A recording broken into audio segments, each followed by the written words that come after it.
దివ్య సత్ప్రసాద మహోత్సవము. క్రీస్తునాథుని యందు ప్రియ సహోదరి సహోదరులారా, దేవుని బిడ్డలారా, దేవుడు ఈ లోకమును రక్షించుటకు తన ఏకైక కుమారుని ఈ లోకమునకు పంపితే తన యొక్క మరణ పునరుత్థానము ద్వారా క్రీస్తు ప్రభువు ఈ లోకమును రక్షించి ఉన్నాడు. మరి ఆయన ఈ లోకమును విడిచి వెళ్తూ నేను సదా మీతో ఉంటాను అనేటువంటి వాగ్దానం ప్రకారము తన యొక్క మరణానికి ముందు రోజునే కడరా రాత్రి భోజన సమయములో తనను తాను సంపూర్ణంగా ఈ యొక్క అప్ప ద్రాక్ష రసాలలోనికి అర్పించుకున్నటువంటి గొప్ప పండుగ.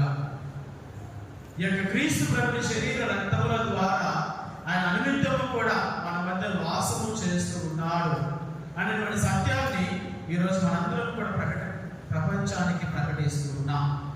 దివ్య సత్ప్రసాద మహోత్సవము. మరి ఈనాడు చదివినటువంటి సువిశేష పఠనం ద్వారా క్రీస్తు ప్రభు 5,000 మందికి ఆహారాన్ని ఇచ్చినటువంటి గొప్ప సన్నివేశాన్ని, ఈ యొక్క అద్భుతాన్ని మనం చూస్తున్నాం. ఈ యొక్క 5,000 మందికి ఆహారాన్ని ఇచ్చినటువంటి ఈ యొక్క సన్నివేశము తర్వాత రానున్నటువంటి రోజుల్లో క్రీస్తు ప్రభు తనను తాను ఏ రీతిగా అయితే ఈ లోకానికి అర్పించుకోబోతూ ఉన్నాడు, ఆ సత్యాన్ని మనకు ముందుగానే ఈ యొక్క అద్భుతం ద్వారా ఎరుకపరిచి ఉన్నారు. 5 రొట్టెలను 2 చేపలను అక్కడ చేరినటువంటి ఈ 5,000 మంది ప్రజలకి, 5,000 మంది పురుషులకి, మరి దగ్గరటువంటి స్త్రీలు కావచ్చు, చిన్న బిడ్డలు కావచ్చు, వృద్ధాప్యమైనటువంటి వారందరికీ కావచ్చు, ఈ 5 రొట్టెలతోటి 2 చేపలతోటి వాళ్ళందరినీ ఏ రీతిగా అయితే ఆయన సమృద్ధిగా పోషించాడో అదే రీతిగా రాబోయేటువంటి రోజులలో తన యొక్క శరీర రక్తముల ద్వారా ఈ లోకమును పోషించబోతూ ఉన్నాడు. ఆయన సమృద్ధిగా తన యొక్క శరీరము రక్తమును మానవాళి రక్షణార్థం, మానవాళి జీవన పోషణార్థము ఇవ్వబోతున్నాడు అనేటువంటి సత్యాన్ని క్రీస్తు ప్రభు యొక్క అద్భుతం ద్వారా ముందుగానే ఎరుకపరిచి ఉన్నాడు. ప్రియ సహోదరి సహోదరులారా, మరి అద్భుతం జరిగినప్పుడు క్రీస్తు ప్రభు ఉదయం నుంచి సాయంత్రం వరకు అక్కడ చేరవచ్చిన వారందరికీ కూడా వాక్యాన్ని బోధిస్తూ ఉన్నారు. ఈ యొక్క వాక్యాన్ని బోధించిన తర్వాత సాయంకాల సమయానికి శిష్యులు కొంతమంది వచ్చి యేసు ప్రభుతో మాట్లాడుతున్నారు, అయ్యా ఆల్రెడీ సాయంత్రం అయిపోయింది, మీరు ఉదయం నుంచి ఇప్పటి వరకు కూడా ఎక్కడే కూర్చొని ఉన్నారు, కానీ వాళ్ళని ఇంటికి పంపివేయండి, వాళ్ళు వెళ్ళి వాళ్ళకి కావాల్సిందేదో వాళ్ళు వండుకొని తింటారు, వాళ్ళ ఆకలితో అలమటిస్తూ ఉంటారు, కానీ వాళ్ళు పంపించి వేయండి అని చెప్పేసి శిష్యులు వచ్చి యేసు ప్రభుతో పలికినప్పుడు యేసు ప్రభు అంటూ ఉన్నారు, మీరే వాళ్ళకి వడ్డించండి. ఇప్పుడు ఒక 100 మందికి ఆహారం పెట్టాలంటే మనం ఎంతో ప్రిపేర్ అవుతూ ఉంటాం. వాళ్ళ కోసం బియ్యం ఏర్పాటు చేసుకొని, కూరగాయలు వండడానికి అన్ని సామాగ్రి ఏర్పాటు చేసుకొని ఉదయం నుంచి మధ్యాహ్నం వరకు కష్టపడితే కానీ ఒక 100 మందికి వండి పెట్టలేదు. అటువంటిది 5,000 మందికి ఒకసారిగా భోజనం ఏర్పాటు చేయాలంటే ఇంకా ఎంతటి ప్రిపరేషన్ ఉండాలి, ఎంతగా ముందుగా ఆలోచించుకొని ఉండాలి, ఎంతటి సామాగ్రిని వాళ్ళు ముందుగానే తయారు చేసి పెట్టుకొని ఉండాలి. కానీ అప్పటికప్పుడు క్రీస్తు ప్రభు వాళ్ళతో పలుకుతూ ఉన్నాడు. క్రీస్తు ప్రభు కూడా తెలుసు అప్పటికి ఏమి కూడా సిద్ధముగా లేదు. ఇంతమందికి భోజనం పెట్టాలంటే ఎంత ఖర్చు అవుతుంది, ఎంత సామాగ్రి కావాలి, ఎంత బ్రెడ్ కావాలి అన్నటువంటి విషయం క్రీస్తు ప్రభు తెలుసు. కానీ అయినప్పటికీ కూడా శిష్యులలో ఉన్నటువంటి విశ్వాసాన్ని గ్రహించడానికి వాళ్ళతో పలుకుతున్నటువంటి మాట, మీరే వాళ్ళకి వడ్డించండి అన్నప్పుడు ఆ శిష్యులు పలుకుతున్నటువంటి మాట, ఇది ఎలా సాధ్యం, మేము వెళ్ళి ఇప్పుడు వీళ్ళందరి కోసం కూడా ఆహారాన్ని కొనుక్కొని రావాలన్నా సరిపోయినటువంటి ధనము మన దగ్గర లేదు, కొనుక్కొని ఒక హోటల్ నుంచి కొనుక్కు రావాలన్నా కూడా దానికి సరిపడినటువంటి డబ్బు లేదు, మరి ఎలాగ ఇంతమందికి భోజనం ఏర్పాటు చేయమంటున్నారు అని చెప్పేసి అడిగినప్పుడు అప్పుడు వాళ్ళు చెప్తున్నటువంటి మాట, మా దగ్గర 5 రొట్టెలు 2 చేపలు మాత్రమే ఉన్నాయి, దీంతో ఇంతమందికి పోషించడం, ఇంతమందికి ఆహారం ఇవ్వడం ఇది సాధ్యము కాదు అని చెప్పేసి వాళ్ళ శిష్యులందరూ కూడా వారి యొక్క స్వభావాన్ని, వారి యొక్క ఆలోచన వ్యక్తపరుస్తూ ఉంటే ఈ 5 రొట్టెలు 2 చేపలు ఎవరు తీసుకొచ్చి ఇచ్చారు? మనకి పరిశుద్ధ వాక్యం సెలవిస్తుంది. ఎవరి దగ్గర ఉన్నాయి? దగ్గర ఏమైనా ఉన్నాయా అని అడిగినప్పుడు ఆ ఉన్న వాళ్ళు ఎవరు కూడా నోరు తెరవలా. కానీ ఇద్దరు చిన్నపిల్లలు మాత్రము వాళ్ళ దగ్గర ఉన్నటువంటి 5 రొట్టెలు 2 చేపలు మాత్రం తీసుకొచ్చి ఇచ్చారు. కొంతమంది వేదాంతవేత్తలు చెప్తున్నటువంటి విశ్లేషిస్తున్నటువంటి విషయం ఏమిటంటే అక్కడ చేరి వచ్చినటువంటి వాళ్ళందరూ కూడా వాళ్ళకి కావలసినటువంటి ఆహారాన్ని వాళ్ళు తెచ్చుకున్నారు. ఎంతో కొంత, అది ఒక బ్రెడ్ ముక్క కావచ్చు, లేదా కొద్ది చేపలు కావచ్చు, 2 రొట్టె ముక్కలు కావచ్చు, ఏదో ఒకటి వాళ్ళకి కావాల్సినటువంటి ఆహారాన్ని సర్దిమూటలాగా వాళ్ళు కట్టుకొని తెచ్చుకున్నారు. కానీ వాళ్ళలో ఎవరు కూడా మేము తీసుకొచ్చాము, మా దగ్గర ఆహారం ఉన్నది అని చెప్పేసి ఎవరు కూడా సమాధానము ఇవ్వలేదు. కానీ చిన్నారి బిడ్డలు మాత్రమే ముందుకు వచ్చారు. మా దగ్గర ఇవి ఉన్నాయి, ఈ 5 రొట్టెలు 2 చేపలు ఉన్నాయి అని చెప్పేసి వాళ్ళు తీసుకొని వచ్చినప్పుడు ఇక్కడ కూడా క్రీస్తు ప్రభు చిన్న పిల్లల యొక్క మనస్తత్వాన్ని మనకు ఎదుర్కొనిస్తున్నాడు. ప్రైజ్ ది లార్డ్, హల్లెలూయా, హల్లెలూయా. ఎటువంటి స్వార్థం లేనటువంటి చిన్న బిడ్డల యొక్క మనస్తత్వానికి మనకు ఉదాహరణగా ఇస్తూ ఉన్నారు.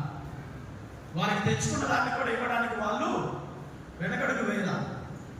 అయ్యో ఇది మాకే సరిపోదు కదా, మా కోసం తెచ్చుకున్నాం కదా అని చెప్పేసి వాళ్ళు తీసుకొచ్చుకుంది వాళ్ళ కోసమే పెట్టుకోవాలి.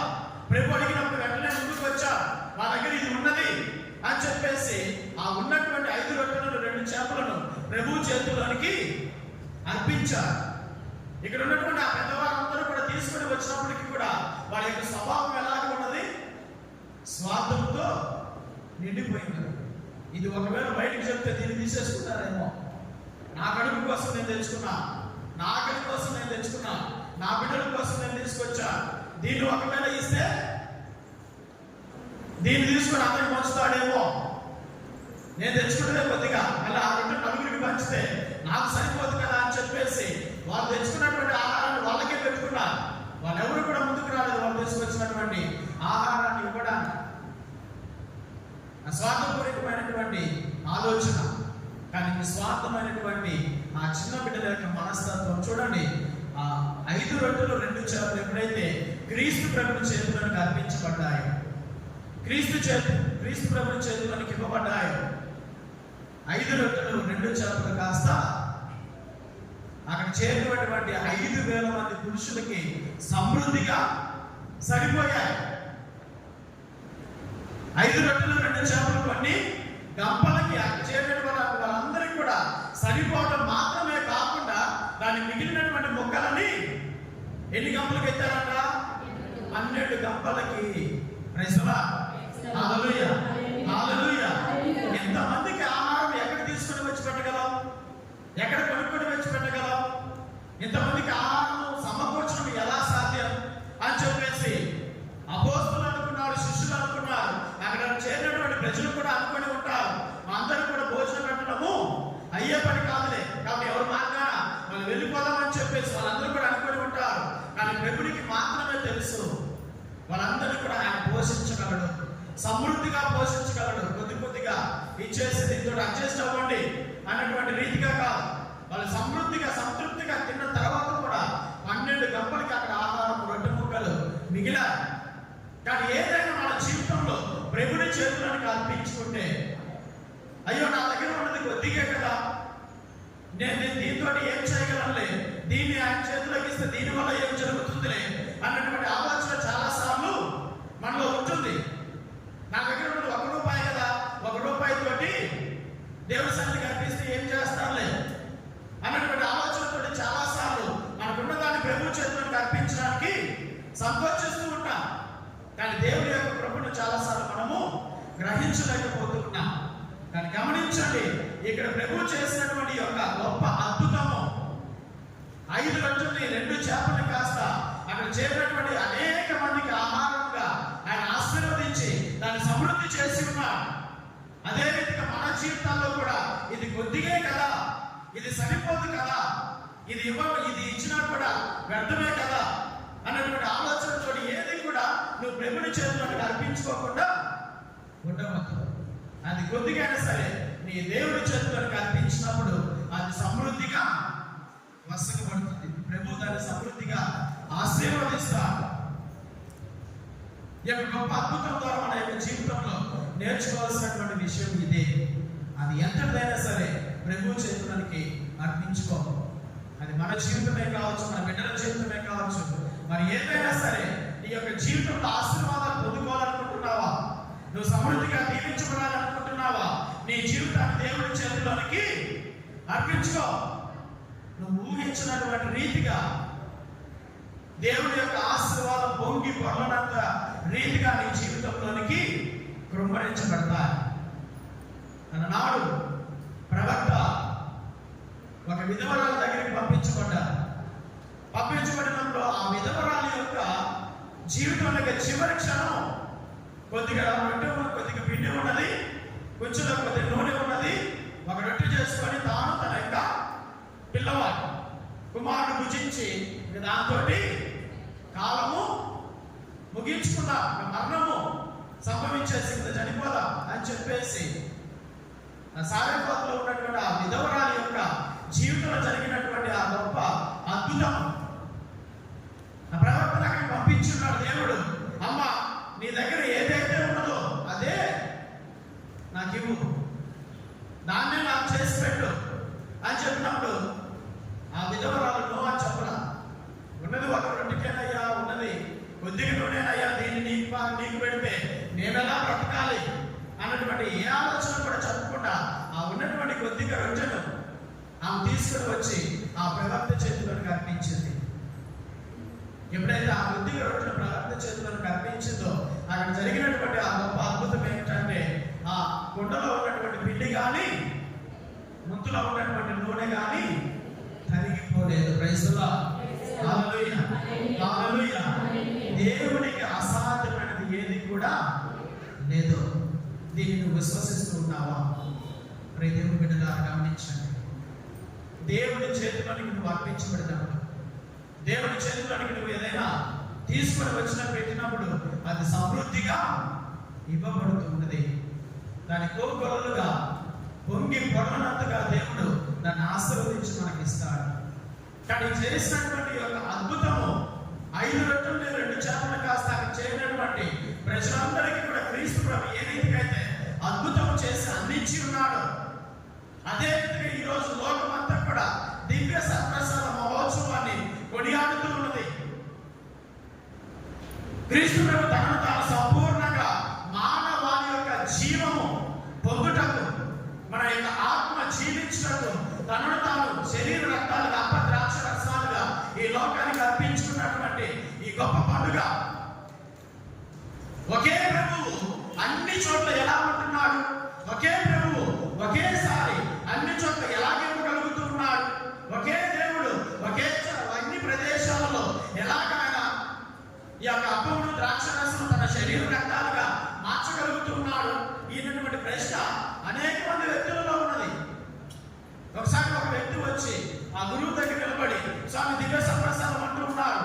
మరి ప్రపంచంలో ఇన్ని చర్చిలు ఉన్నాయి, ఇన్ని చర్చిలు అనేక చోట్ల దివ్య బలులు సమర్పించబడుతున్నది, ఒకే సమయంలో సమర్పించబడుతున్నది. మరి ఇన్ని చోట్ల క్రీస్తు ప్రభు ఒకేసారి ఎలా ఉంటున్నాడు, ఎలాగ కనిపిస్తున్నాడు అని సంపూర్ణంగా ఎలాగా ఆ దివ్య సంప్రసాదంలోనికి వస్తూ ఉన్నాడు అని చెప్పేసి ఒక వ్యక్తి, ఒక విశ్వాసం వచ్చి ఆ గురువుని అడిగినప్పుడు ఆ గురువు ఆ వ్యక్తిని తీసుకొని వెళ్ళి ఒక అద్దం ముందు నిలబెట్టాడు. ఒక అద్దం ముందు నిలబెట్టి అద్దంలో ఎవరు కనిపిస్తున్నారు చూడు అని చెప్పినప్పుడు నేనే కనిపిస్తున్నాను, నువ్వు పూర్తిగా కనిపిస్తున్నావు, పైనుంచి కింద దాకా నువ్వు పూర్తిగా కనిపిస్తున్నావా? ఆ పూర్తిగా కనిపిస్తున్నాను స్వామి. సరే అని చెప్పేసి ఆ అద్దం కాస్త తీసుకొని గట్టిగా కింద పండగేసి పెట్టాడు. ఇప్పుడు అద్దం కాస్త ఏమైంది, అనేకమైనటువంటి ముక్కలుగా పగిలిపోయింది. ఇప్పుడు చూడు, ఇప్పుడు చూసినప్పుడు అన్ని ముక్కల్లోనూ ఆయన కనపడుతున్నాడు. పూర్తిగా కనపడుతున్నావా? పూర్తిగా కనపడుతున్నా. ఒకే వ్యక్తి మరి ఇన్ని అద్దాల ముక్కలలో ఎలా కనిపిస్తున్నావు? సాధారణమైనటువంటి మనిషి చేసినటువంటి ఒక వస్తువుకే ఇంత శక్తి ఉన్నప్పుడు అటువంటిది దాన్నే తయారు చేసినటువంటి ఆ దేవుడికి ఇది అసాధ్యం అంటావా? ఆయనకి సమస్తము సాధ్యమే. ఆయన ఇక్కడ ఉంటాడు, అక్కడ ఉంటాడు, అన్ని చోట్ల ఉంటాడు, అన్ని ప్రదేశాల్లో ఒకే సమయంలో తనను తాను దివ్య సప్రసాద రూపంలో సంపూర్ణంగా మానవాళికి అందిస్తూ ఉన్నాడు. కానీ ఇదే దేవుడిలో ఉన్నటువంటి గొప్ప పరమ రహస్యం. ఇదే దివ్య సప్రసాదం యొక్క గొప్ప పరమ రహస్యం. కానీ అన్ని చోట్ల ఒకే సమయంలో సమర్పించబడినప్పటికీ, అన్ని చోట్ల ఒకే సమయంలో అందరికి పంచబడుతున్నప్పటికీ, ప్రతి ప్రదేశంలోనూ ఆయన మానవాళికి ఇవ్వబడుతున్నాడు. తనను తాను ప్రతి ప్రదేశం ఇందులేడు అందులేడు అనేటువంటి సందేహం వలదు. ఎందెందు వెతికినా అందు ఆయన ఉన్నాడు. ఆయన సర్వాంతర్యామి, సకలమును సృష్టించినటువంటి దేవుడు ఈ సర్వాంత సృష్టిలో ఆయన సర్వాంతర్యామిగా ఉన్నాడు. ఒకే ప్రదేశానికి, ఒకే ప్రాంతానికి, ఒకే చోటికి సంబంధించినటువంటి వారు దేవుడు ఎందుకు అవుతాడు? సర్వము సృష్టించినటువంటి దేవుడు సర్వాంతర్యామిగా ఉంటాడు. Praise the lord. Hallelujah, hallelujah. కాబట్టి సర్వము సృష్టించినటువంటి దేవుడు ప్రతి ప్రదేశంలో ఉంటాడు. ప్రతి చోట ఆయన అద్భుతాలు చేస్తాడు. ప్రతి చోట నుంచి తనంతాడు ఈ దివ్య సప్రసాదం ద్వారా అర్పించుకుంటాడు. కాబట్టి ఆయన దేవుడు, ఆయన దేవుడుగా ఈరోజు మనందరము ఆరాధిస్తున్నాం, కొనియాడుతున్నాం. మరి క్రీస్తు ప్రభు ఈ లోకము జీవించినప్పుడు తనను తాను యొక్క దివ్య సప్రసాద రూపంలో అర్పించుకొని ఉన్నాడు. ఇదే విశ్వాసంలో మనం జీవిస్తున్నాం. ఈ దివ్య సప్రసాదాన్ని ప్రతి దివ్య బలి పూజలో పాల్గొన్నప్పుడు మనం స్వీకరిస్తూ ఉన్నాం. మరి దివ్య సప్రసాదాన్ని లోపడేటువంటి ప్రతిసారి కూడా మనం ఆలోచన చేయగలుగుతున్నామా? ఇది నిజంగా క్రీస్తు ప్రభుని శరీరము, ఇది నిజంగా క్రీస్తు ప్రభుని రక్తము అనేటువంటి ఆలోచన మన యొక్క జీవితంలో ఉంచకుండా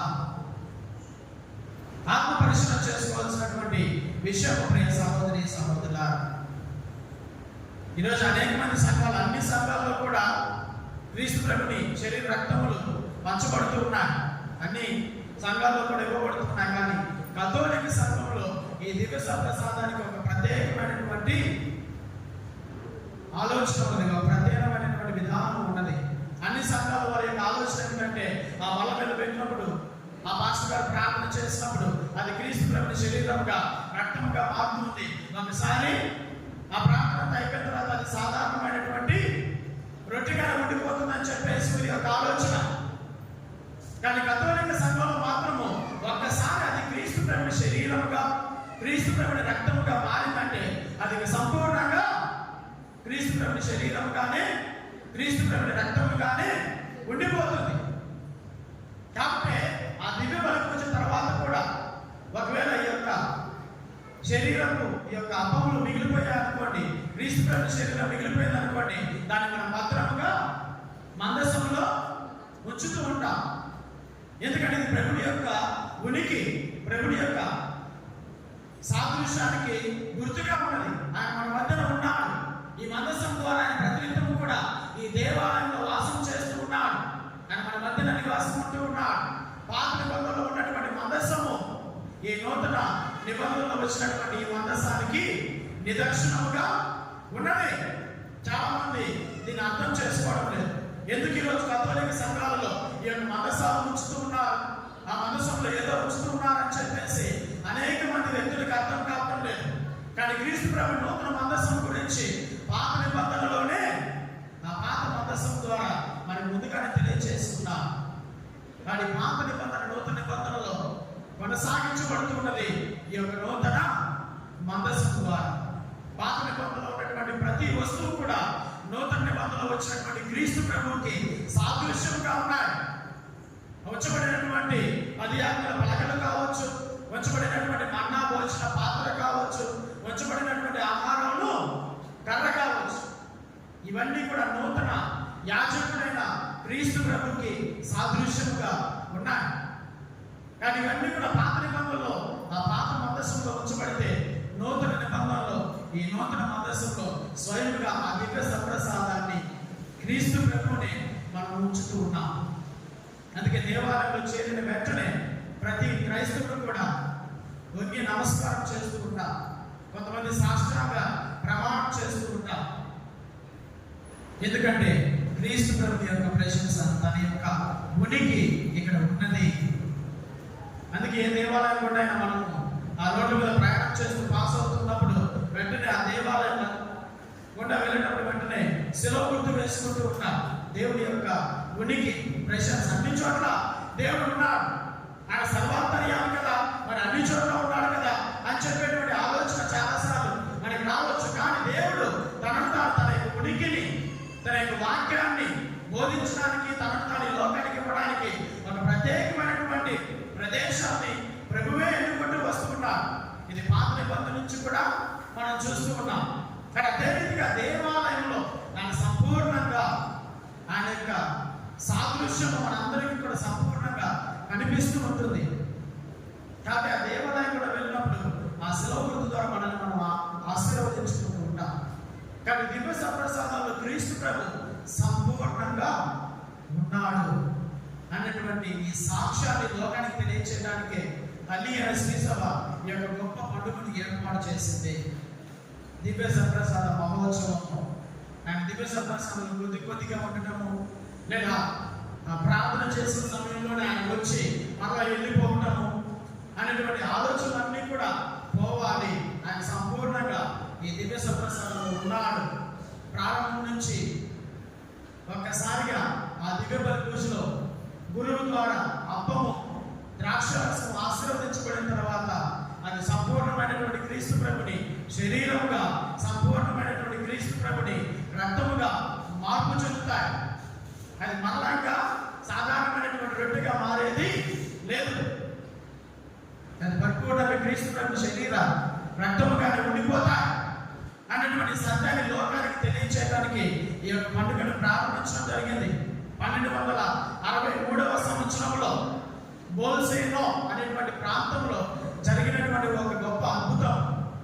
ఈ దివ్య సప్రసాదము క్రీస్తు ప్రభు యొక్క మాంసపు ముందుగా మారిపోయింది. ఈ మాంసపు ముందుగా మారిపోయినప్పుడు దాన్ని చూసిన తర్వాత అక్కడ ఉన్నటువంటి ఒక గొప్ప వేదాంతవేత్త పునీతుడు పునీత థామస్ అక్వినస్ గారు ఈ అద్భుతాన్ని చూసి పాప్ గారికి తెలియచేయడం జరిగింది.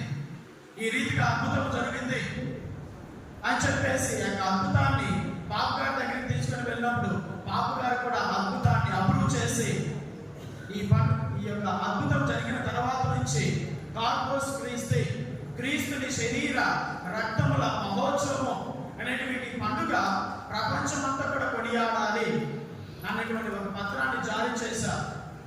ఎప్పుడు 1263వ సంవత్సరం. ఈ 1263వ సంవత్సరానికి ఈ ప్రొటెస్టెంట్ సంఘాలు అనేవి ఏమి కూడా లేవు. ఇవన్నీ వచ్చింది 15వ శతాబ్దం నుంచి. కాబట్టి ఈ 12వ శతాబ్దానికి ఉన్నది ఒకే సంఘము, కథోలిక సంఘము. కాబట్టి ఆనాడు పాప్ గారు ఈ యొక్క పత్రాన్ని జారీ చేసినప్పుడు ప్రపంచం మొత్తము కూడా ఈ యొక్క కార్పోస్ క్రీస్తు శరీర రక్తముల పండుగను కొనియాడటం ప్రారంభించింది. మళ్ళా 15వ శతాబ్దం ఈ రిఫర్మేషన్, మార్టిన్ లూథరు సంఘం నుంచి విడిపోయిన తర్వాత, ఈ రిఫర్మేషన్ తర్వాత మళ్ళా కొత్త సంఘాలన్నీ కూడా పుట్టుకొని వచ్చిన తర్వాత రిఫర్మేషన్ అంటే అర్థమేమి తెలుగులో? రిఫర్మేషన్ అంటే తిరుగుబాటు, ప్రొటెస్టెంట్. రిఫర్మేషన్ అంటే దాన్ని సరి చేయాలి, రిఫార్మ్ చేయాలి, మంచిగా చేయాలన్నటువంటి ఆలోచనతోటి రిఫర్మేషన్ అని చెప్పేసి ప్రారంభమైంది. వీళ్ళందరినీ కూడా కథోలిక్ సంఘం ఏమని పిలవడం ప్రారంభించింది?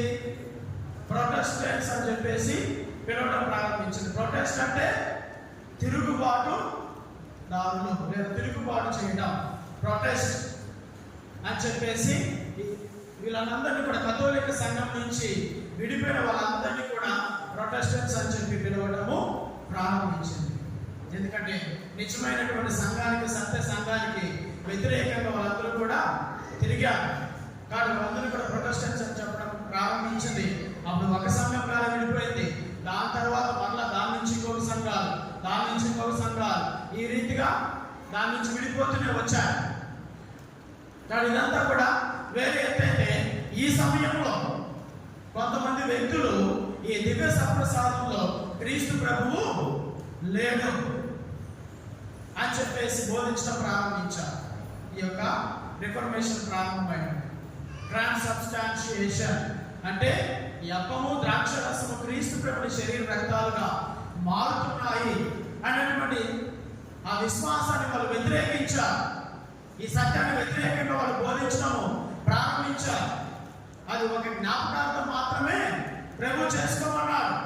అంతేగాని అది నిజంగా క్రీస్తు ప్రభు శరీర రక్తాలుగా మారడం లేదు అని చెప్పేసి వ్యక్తులు ఈ రీతిగా బోధించడం ప్రారంభించినప్పుడు ఆ సమయంలో మరలా కథోలిక సంఘము లేదు దివ్య సప్రసాదంలో క్రీస్తు ప్రభు సంపూర్ణంగా ఉన్నాడు అన్నటువంటి సత్యాన్ని మరలా ప్రకటిస్తూ దివ్య సప్రసాద ఆరాధనలు ప్రారంభించింది. దివ్య సప్రసాదాన్ని ఒక ఆరాధనగా మనము దివ్య బలి పూజ తర్వాత మనం ఈ యొక్క ఆరాధన కొనసాగిస్తాం. దివ్య సప్రసాదాన్ని ఆరాధించడం ప్రారంభించింది. ఎందుకంటే సంపూర్ణంగా క్రీస్తు ప్రభు ఈ అర్థంలో ఉన్నాడు. ఇది స్వయంగా క్రీస్తు ప్రభుని శరీరమే అనేటువంటి సత్యాన్ని వాళ్ళందరికీ కూడా తెలియచేయడానికి, ఈ లోకానికి తెలియచేయడానికి ఈ యొక్క దివ్య సప్రసాద ఆరాధనలు ప్రారంభమయ్యాయి. ప్రియ దేవుని బిడ్డగా ఈ 15వ శతాబ్దం నుంచి కానీ ఈ రీతిగా కథోలిక సంఘము దివ్య సప్రసాదంలో సంపూర్ణంగా క్రీస్తు ప్రభు ఉన్నాడు అన్నటువంటి సత్యాన్ని నేటికి కూడా ముమ్మాటికి ప్రభుని యొక్క ఉనికి సంపూర్ణంగా దివ్య సప్రసాదంలో ఉన్నది అనేటువంటి సత్యాన్ని ప్రపంచానికి ప్రకటిస్తూనే ఉన్నది. దాన్ని ఇప్పటికీ కూడా తిరస్కరించలేదు, నో అని చెప్పల. ఇప్పటికీ కూడా మనం అదే విశ్వాసంలో ఉన్నాం. ఎందుకంటే క్రీస్తు ప్రభు సంపూర్ణంగా ఈ దివ్య సప్రసాదంలో ఉన్నాడు. కానీ ఈ సత్యాన్ని ప్రభువే ఈ లోకానికి ఎరుగుపరుచుకుంటూ ఉన్నాడు. అనేకమైనటువంటి అద్భుతాలు నేటికి జరుగుతూ ఉన్నాయి. ఈ దివ్య సప్రసాదం ఈ ప్రపంచంలో ఉన్నటువంటి అనేకమైనటువంటి ప్రదేశాలలో నేడు దివ్య బలి పూజలు సమర్పించబడుతున్నాయి. ప్రతిరోజు ఏదో ఒక ప్రదేశంలో ఈ దివ్య సప్రసాదము అద్భుతము జరగడము మనం చూస్తూ ఉన్నాం. 2013 సంవత్సరంలో కేరళ రాష్ట్రంలో జరిగినటువంటి గొప్ప అద్భుతం మన ఈ మధ్యనే పాప్ గారు దాన్ని ధృవీకరించారు. అవును, ఇది నిజమే అని చెప్పేసి అద్భుతాన్ని ధృవీకరించారు. అప్పం మీద స్వయంగా క్రీస్తు ప్రభుని యొక్క రూపము కనిపించింది. అది ఇప్పటికీ కూడా ప్రజల సందర్శనార్థము. ఇప్పుడు దాని అక్కడ కన్నూరు డిస్ట్రిక్ట్లో వేలాకన్నూరు అనేటువంటి ప్రాంతంలో ఈ యొక్క అద్భుతం జరిగింది. దాని ప్రజల యొక్క సందర్శనార్థం ఉంచడం జరిగింది. మరి నేను బ్రతకగా చదువుతున్నప్పుడు హైదరాబాద్లో సెయింట్ మేరీస్ బెస్ట్గా మీ అందరికీ కూడా కొంతమందికి తెలుసుకుంటుంది. సెయింట్ మేరీస్ బెస్ట్గా ఈ యొక్క చర్చికి కొద్దిగా దగ్గరలోనే ఒక అమ్మగారి కాన్వెంట్ ఉండే. ఈ యొక్క అమ్మగారి కాన్వెంట్లో జరిగినటువంటి గొప్ప అద్భుతం. ఆమె ప్రార్థన తెల్లవారుజామున సిస్టర్ గారు వెళ్ళి ఉదయం 3 గంటలకి దివ్య సప్రసాదాన్ని పీఠం మీద ఉంచి ఆమె ప్రార్థన చేయడం ప్రారంభించింది. ఎప్పుడైతే ఆమె ప్రార్థన చేస్తూ ఉన్నదో అప్పంలో కొద్ది కొద్దిగా క్రీస్తు ప్రభు యొక్క రూపము కనిపించడం ప్రారంభమైంది.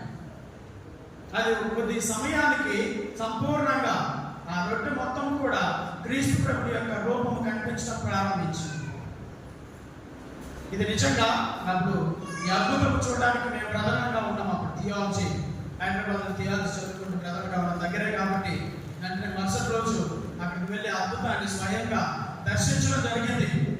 ఇప్పటికి దాన్ని సెయింట్ మేరీస్ బెసిలికా ఆరాధన ఆలయంలో ఉంచడం జరిగింది. ఎవరైనా వెళ్ళినప్పుడు మీరు చూడవచ్చు. కానీ ఈ రీతిగా క్రీస్తు ప్రభుని యొక్క దివ్య సప్రసాదం యొక్క క్రీస్తు ప్రభు శరీర రక్తాలు స్వయంగా అనేకమైనటువంటి చోట్ల అది నిజమైనటువంటి మాంసపు ముద్దగా రక్తముగా మారుతూ ప్రభు తనను తాను సాక్ష్యంగా ఇచ్చుకుంటూ ఉన్నారు. అవును, ఇది నిజంగా నా శరీరమే, ఇది నిజంగా నా రక్తమే, మీరు దీన్ని విశ్వసించండి, మీరు దీనిలో కూడా ప్రతిసారి కూడా ఆ విశ్వాసంతో స్వీకరించండి అనేటువంటి వాక్యం ప్రకారం ప్రభు ఈనాటికి కూడా ఈ యొక్క అద్భుతాల ద్వారా ఈ లోకానికి తెలియజేస్తూ ఉన్నాడు. కానీ ఇంకా కొంతమంది మూర్ఖులు దీన్ని విశ్వసించడం లేదు, అది వేరే విషయం. మరి ఈనాడు చదివినటువంటి 2వ పట్టణం ద్వారా పౌలు గారు చాలా చక్కగా తెలియజేసినటువంటి సత్యము ఈ యొక్క శరీరం చదువుతాం. 1 కొరింథీయులు 11వ అధ్యాయం 26వ వచనం. కనుక ఈ రొట్టెను భుజించినప్పుడల్లా ఈ పాత్ర నుండి పానము చేయనప్పుడల్లా ప్రభు వచ్చే వరకు మీరు ఆయన మరణమును ప్రకటించుడు. క్రైస్తవ ప్రతి క్రైస్తవుడి యొక్క బాధ్యత ఏమిటండి? ఈ శరీర రక్తములు స్వీకరించడం మాత్రమే కాదు, ఈ శరీర రక్తము స్వీకరించిన ప్రతి ఒక్కరు కూడా ఆయన మరణమును ప్రకటించాలి. ఇది పౌలు గారు నాకు తెలియజేస్తున్నటువంటి సత్యం. కాబట్టి క్రీస్తు ప్రభుని శరీర రక్తంలో భాగస్థులైనటువంటి ప్రతి ఒక్కరు కూడా ఆయన మరణమును ప్రకటించేటువంటి బాధ్యతను పొందుకుంటూ ఉన్నారు. కానీ ఆయన శరీర రక్తం స్వీకరించడం మనందరం కూడా అనునిత్యము ఆయన మరణం గురించి ప్రకటించాలి, ఆయన పునరుత్థానం గురించి ప్రకటించాలి, ఆయన మళ్ళా తిరిగి వస్తాడు అన్నటువంటి సత్యాన్ని మనం ప్రతినిత్యం కూడా ప్రకటించేటువంటి బిడ్డలంగా ఉండాలి. దీనికోసమే మనం పిలువబడ్డాం, దీనికోసం మనం జ్ఞానస్నానం ద్వారా అభిషేకించబడ్డాం, దీనికోసం మనం గురువులకు అభిషేకించబడ్డాం. కానీ ఇది ప్రధానమైనటువంటి లక్షణము. వాటికి ఒక క్రైస్తవ బిడ్డగా క్రీస్తు ప్రభుని యొక్క మరణాన్ని ప్రకటించడమే నిజమైనటువంటి క్రైస్తవ విశ్వాసం. ఇది ప్రభు నుంచి మనం పొందుకున్నటువంటి బాధ్యత. మరి ఈరోజు అనేక మంది సేవకులు క్రీస్తు ప్రభుని యొక్క మరణాన్ని ప్రకటించడం పక్కన పెట్టి అనవసరమైనటువంటి విషయాన్ని బోధించడం ప్రారంభిస్తున్నారు. ఇప్పుడు సోషల్ మీడియాలో ఎక్కువగా వైరల్గా మాట్లాడినటువంటి విషయము ఈ మల్లెపూల విషయం చూసారు. దేవుడి యొక్క మరణాన్ని, క్రీస్తు ప్రభుని యొక్క మరణాన్ని ప్రకటించండి, ఆయన పునరుత్థానాన్ని ప్రకటించండి, ఆయన మరలా తిరిగి వస్తాడు అనేటువంటి విషయాన్ని మీరు ప్రకటించాలని పరిశుద్ధ వాక్యం సెలవిస్తుంటే మనం మాత్రము చాలా మంది సేవకులు మాత్రము మల్లెపూలు పెట్టుకోవాలా వద్దా, బొట్లు పెట్టుకోవాలా వద్దా, గాజులు వేసుకోవాలా వద్దా, పట్టీలు వేసుకోవాలా వద్దా అనేటువంటి ఈ విషయాన్ని ఎక్కువగా బోధించడము ఇదే వాక్యం సెలవిస్తుందేమో, ఇదేమో పరిశుద్ధ గ్రంథం మాట్లాడేటువంటి రీతిగా ఈ బోధన మీదనే వారి యొక్క జీవితం కొనసాగుతూ ఉన్నది. అనేక మంది ప్రసంగాలు ఈ రీతిగానే ఉంటూ ఉన్నారు. ఇతరుల యొక్క మనోభావాలు దెబ్బతీసేటువంటి రీతిగా దేవుని యొక్క శుభవార్త కొనసాగించబడుతుంది. దేవుని యొక్క శుభవార్త ప్రకటించబడుతుందంటే అక్కడ శాంతిని సమకూర్చే విధంగా ఉండాలి. అది శుభ వార్త, మంచి వార్త అయి ఉండాలి. మంచి వార్త అందరికీ మంచిదై ఉండాలి. ఇతరుల యొక్క మనోభావాన్ని కానీ వారి యొక్క జీవితాన్ని విచ్ఛిన్నం చేసేటువంటి రీతిగా కానీ వాళ్ళని తప్పుపట్టేటువంటి రీతిగా కానీ ఈ రీతిగా ఉండేటువంటి వాక్యాలు, ఈ రీతిగా ఉండేటువంటి బోధన సరైనటువంటి బోధన కాదు. వేరు ఒక్కొక్క ప్రాంతాన్ని బట్టి వారి యొక్క ప్రాంతంలో ఉన్నటువంటి ఆచార విధానాలను బట్టి వారికి వస్త్రధారణ కానీ, వారు వేసుకునేటువంటి ఆభరణాలు కానీ, పెట్టుకునేటువంటి పూలు కానీ ఇవన్నీ కూడా ఆ ప్రాంతానికి సంబంధించినటువంటి అలవాటు. ఇది వారి యొక్క ఆచారం.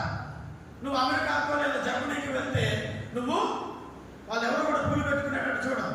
వాళ్ళు బొట్లు పెట్టుకునేది కానీ, పూలు పెట్టుకునేది కానీ ఇది వాళ్ళ ఆచారము కాదు. ఇప్పుడు ఒకసారి మనం ట్రైబల్ ఏరియా అడవులకు వెళ్ళి చూసాం అనుకోండి, ఇప్పటికి వాళ్ళు అంత నగరంగానే కనిపిస్తూ ఉంటారు. వాళ్ళ యొక్క ఆచారం వాళ్ళు ఎప్పటి నుంచో పాటిస్తూ ఉన్నారు, అలాగనే జీవిస్తూ ఉన్నారు. అది వాళ్ళకేమీ తప్పుగా అనిపించదు. నువ్వు క్రీస్తు ప్రభుని వాళ్ళ మధ్యకి తీసుకొని వెళ్ళినప్పుడు ఇదంతా కూడా మారాలి అన్నటువంటి రీతిగా వారి యొక్క ఆచార విధానాలు కాదు మార్చాల్సింది, వారి యొక్క మనస్సులను మార్చే రీతిగా ప్రభుని యొక్క వాక్యం వాళ్ళ మధ్యలోకి వెళ్ళాలి. కానీ క్రీస్తుని వాక్యము హృదయములను మార్చేదిగా ఉండాలి. కానీ వాళ్ళు పూలు పెట్టుకుంటే నీకెందుకు, బొట్లు పెట్టుకుంటే నీకెందుకు, పట్టీలు పెట్టుకొని వస్తే నీకెందుకు, గాజులు వేసుకొని ఉంటే నీకెందుకు, వాక్యము వారి యొక్క హృదయంలోకి తీసుకొని వెళ్ళాలి. బాహ్యమైనటువంటి ఈ జీవితాన్ని కాదు ప్రభు చేసే, బాహ్యంగా నువ్వు ఎలా ఉన్నావు అనేటువంటిది కాదు ప్రభు చేసేది. నీ అంతరంగము ఎలా ఉన్నది. నువ్వు బొట్టు పెట్టుకొని చక్కగా పూలు పెట్టుకొని చక్కగా అలంకరించుకొని నీ హృదయము నీ స్వార్థమైనది అనుకో, ప్రభు నిన్ను అంగీకరిస్తా, తన యొక్క రాజ్యంలోకి చేర్చుకుంటా. మారాల్సింది గుణమే. ఆ ప్రభు చూసేది మన యొక్క హృదయములే, కానీ ఆయన అంతరంగంలో చూసేటువంటి దేవుడు. క్రైస్తవ క్రైస్తవ హల్లెలూయా హల్లెలూయా. కానీ వాక్యము ప్రారంభంలో బోధించబడినప్పుడు కూడా వాక్యము బోధించబడింది ఎలాగా? హృదయ పరివర్తన చెందండి, బాహ్య పరివర్తన కాదు. బాహ్య పరివర్తన చెంది నువ్వు బొట్టు పెట్టుకోకుండా, గాజులు వేసుకోకుండా, పూలు పెట్టుకోకుండా బయట జీవితం బాహ్యకరమైనటువంటి జీవితం ఇవన్నీ కూడా పెట్టుకోకుండా మాత్రాన ప్రయోజనము లేదు.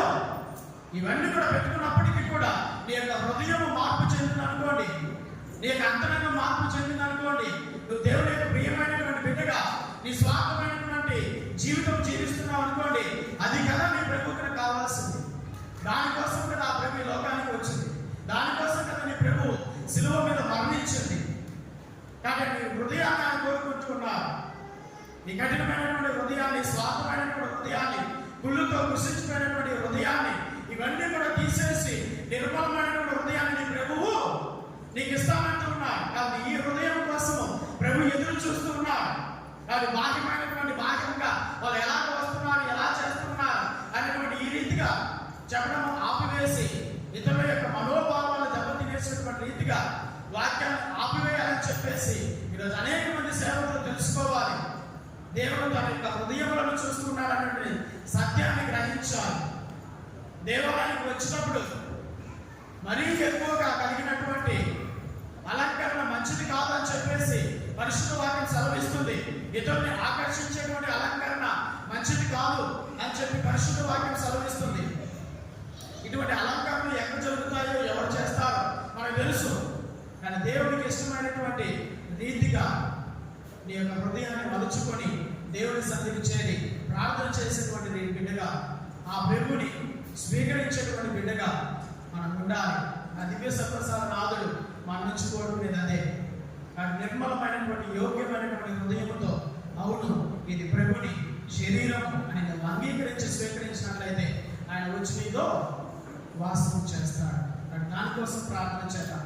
ఆ ప్రభు నిత్యం కూడా మనతో ఉండాలని, ఆ దివ్య సప్రసాద నాథుడు నిత్యం కూడా మనం ఆయన స్వీకరించిన ప్రతిసారి కూడా ఆయన వచ్చి మన జీవితాలలో మనతో పాటు ఉండాలని ఈ దివ్య బలి పూజలో ఆ నియమాన్ని